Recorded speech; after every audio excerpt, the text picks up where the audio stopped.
percussion thing that he sits on. Of course, Farron on piano and keyboard. Love her voice as well, as you've all heard. And of course, Ashley, who's actually Cindy's younger cousin. Super talented on violin. We're so happy that you can company with us. And of course, for those of you that may or may not have realized, it's like having our own private mini band. They played for us at the church ceremony, and they played for us for our first dance. I've heard that people thought it was like a track or something like that, but no, it was all live, and they were just totally amazing. Of course, behind the scenes, we have the wonderful Andrew So. So, this guy, he's always behind the scenes, and I've spent a lot of time sitting with him at the back of church services, doing his thing with the sound system and video. He's been a great coordinator today, helping us, liaison with our vendors and things like that, handling the sound, and handling the lights and the video cues all during the ceremony. Totally amazing. Of course, there are a lot of the very handsome gentlemen who you saw at the doors. There's 4 of them, our 4 lovely ushers, who are Troy, Marcus, Christian, and Albert. Yeah, everyone needs some awesome guys like them that you can rely on. We definitely wanted to include them in our wedding team, and their presence definitely helped things flow smoothly, just guiding people in and around where they needed to be. So there's one person who literally we couldn't have done this without. We want to thank Nick for officiating our wedding, and also just thank him for funding our lives. You taught us that we're all beautifully broken, perfectly imperfect, and wonderful in all our flaws. We couldn't forget about our wedding day superheroes, which we've tagged our GMs to be. We wouldn't have trusted anyone else, and we knew you wouldn't both just run with whatever we tossed your way. So to Angela, no one understands the wonderfulness of Excel like you do. Keep building your trip planning spreadsheets, and I will continue with mine, and I bet they will always look the same. To Michelle, we're going to have the best Fat Wives Club anyone has ever seen. You've always been a huge supporter of us, and we can't wait to do the same for you and John and May. So now I have the opportunity to thank these wonderful gentlemen who are sitting beside me. Although some of you may or may not know this, I like to show my affection by making fun of people. So here goes. Ryan. You are one strange guy. Look at that face. So for those of you that know him or met him, you'll know what I'm talking about. For everyone else, let me tell you, Ryan is the guy who's aiming to pay down his mortgage in 7 years by doubling and tripling his monthly payment, taking as many overtime shifts as he can, and working such weird hours to do so. He's a paramedic, by the way, so that's where all the weird hours come in. And he'll go out and shop for, a pair of jumper jacket, then complain he's tired, complain he's poor, and then suggest going to a food court for friend's birthday dinner. But anyways, despite all of that, I'm glad to have known you for 13 years. That's like half of my life. And you always provide lots of entertainment for our group. You work hard when it counts. Like putting together our slideshow video earlier this morning. It just blew me away, more than I could have ever imagined. And well, I guess just thanks for being who you are, and thanks for being here. I'm glad you didn't take an overtime shift. Marcus, what can I say? There's so much to say. First of all, I've known this guy for 18 years. Now that's a really long time. But I must say, for someone so smart, I wonder how sometimes you can be so not smart. First, let me tell of his credentials. He graduated from Waterloo Math Accounting Program. That includes also Masters of Accounting Program. He has his CA. He's a manager at one of the big 4 accounting firms, PwC to be exact. So, that's quite impressive. But I must regale you with a story from a long, long time ago. It's about how he learned to tie his shoes. So there was one day that we were leaving his house after playing games, and we were all going to go out. I don't remember where, the specific details. And we were waiting for him at his door. He was bent down, putting on his shoes, and we all went, Marcus, what are you doing? And he responded something along the lines of like, I'm tying my shoes, obviously.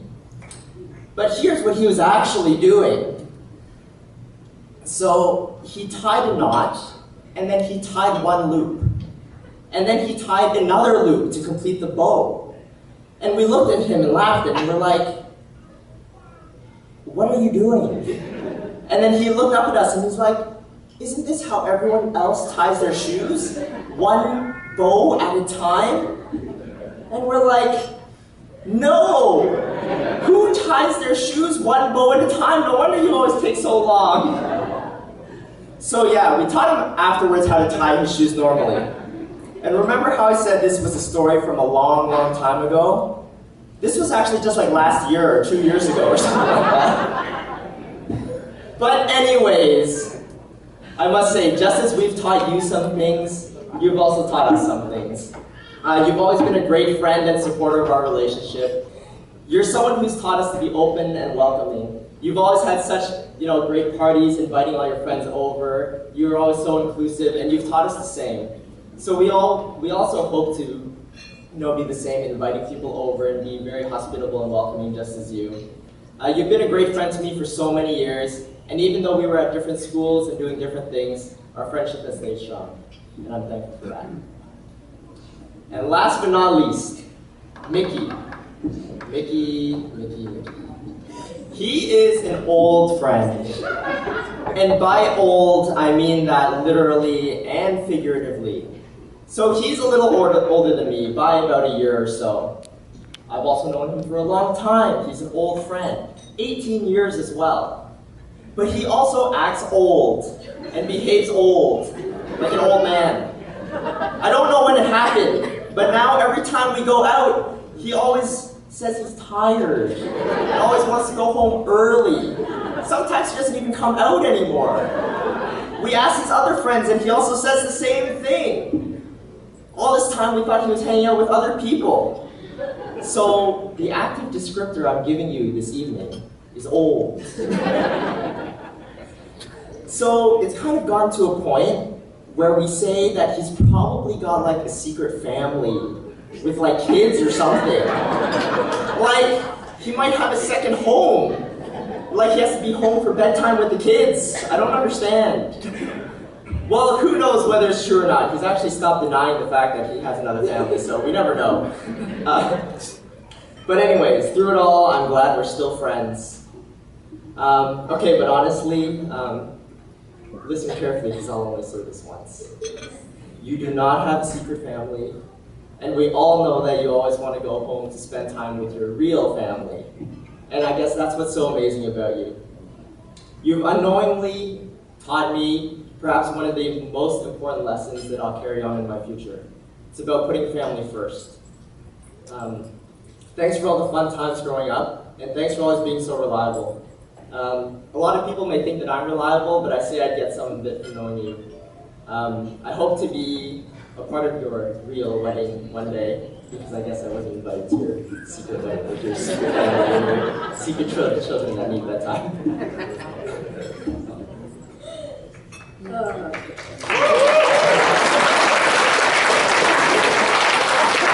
So I'd like to thank my girls. Justine, aren't you glad we were the loners in grade 9 with nobody else to sit with? Everybody else knew somebody day 1, grade 9. We didn't. So who ended up at the same table? Me and her.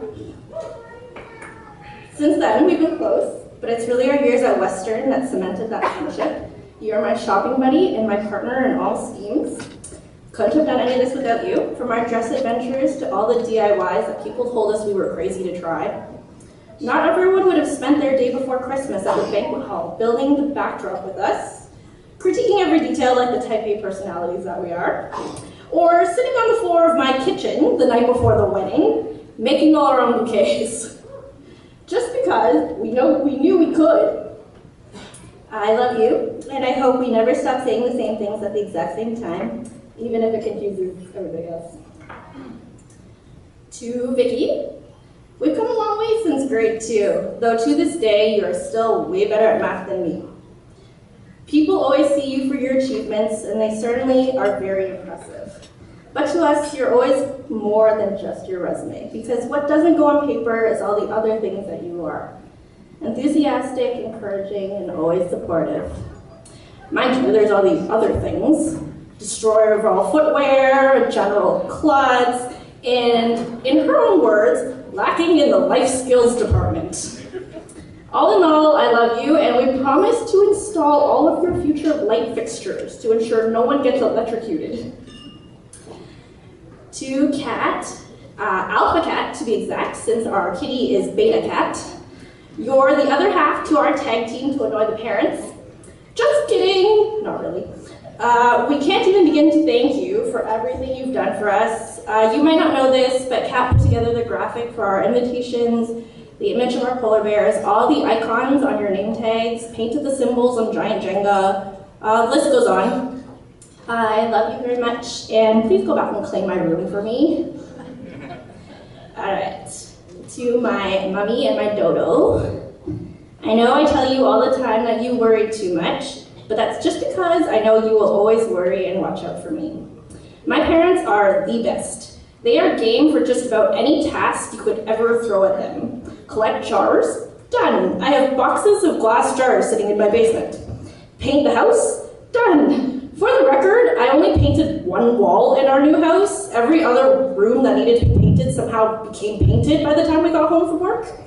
So that was all then. Need more tuna? Done. We got tuna. So Justine and I lived together at Western, and we used to always cook our meals together. It was more fun, and generally our schedules matched up enough to do so. We went through a tuna helper phase, and I casually mentioned to my parents to keep an eye out for tuna on sale. And the next time they drove up to London, we got cases of the stuff. I think we were eating tuna until the end of that year. That's my parents. I know it's a change for you, for me not to be home. Though sometimes I wonder what the secret intentions are, because they've already given my room to the cat. I'll come and visit, and we'll always continue having long, confusing conversations where I'm talking about the human cat, and they're talking about the animal. Both of which go by cat.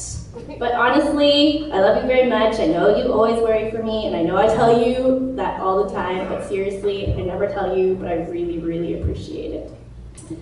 So to my new mom and dad, thanks for all the food. I am definitely always going to be well fed. You welcomed me into the family with open arms, and I look forward to getting to know you better as the years go on.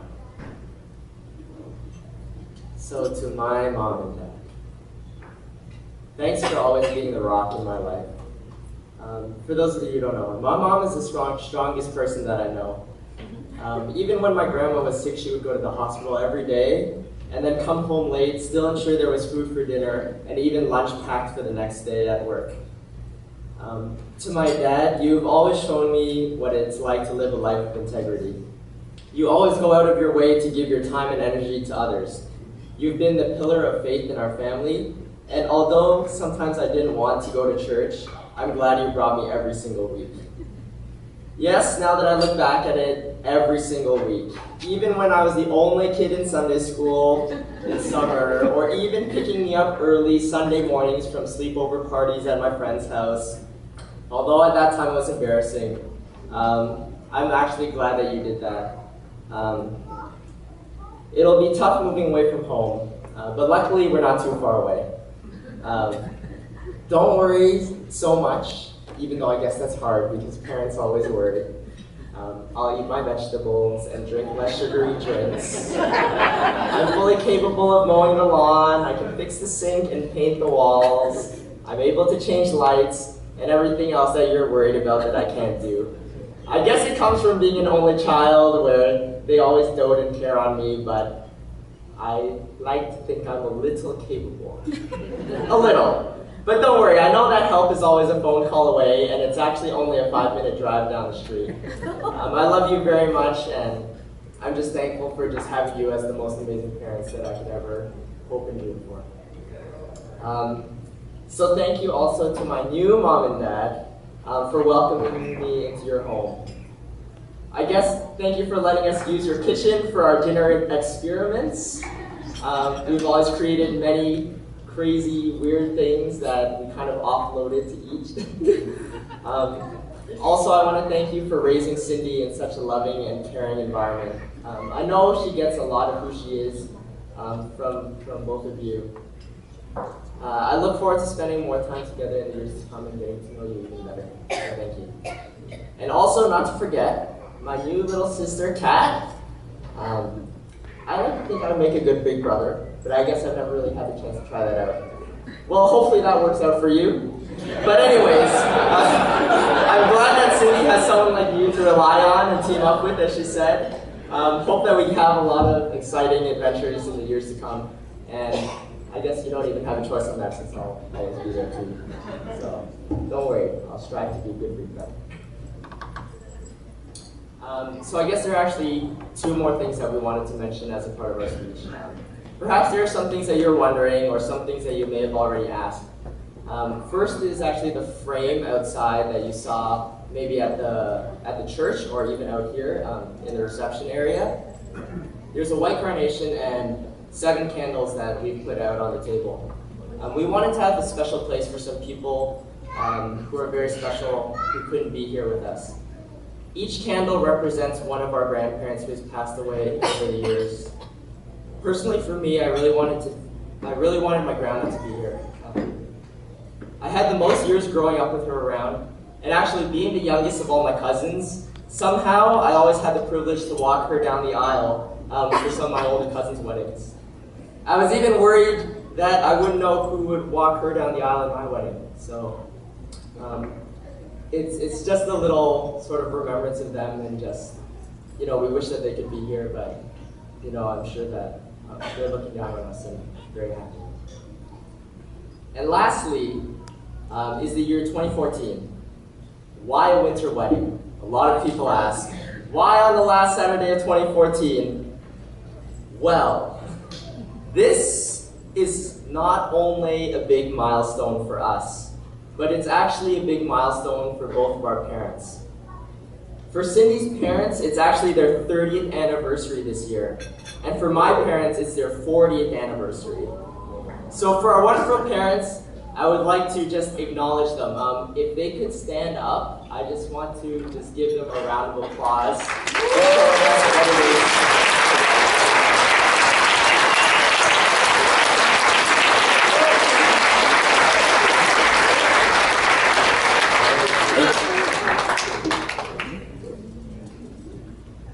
And now, I'd ask if you could all raise your glasses.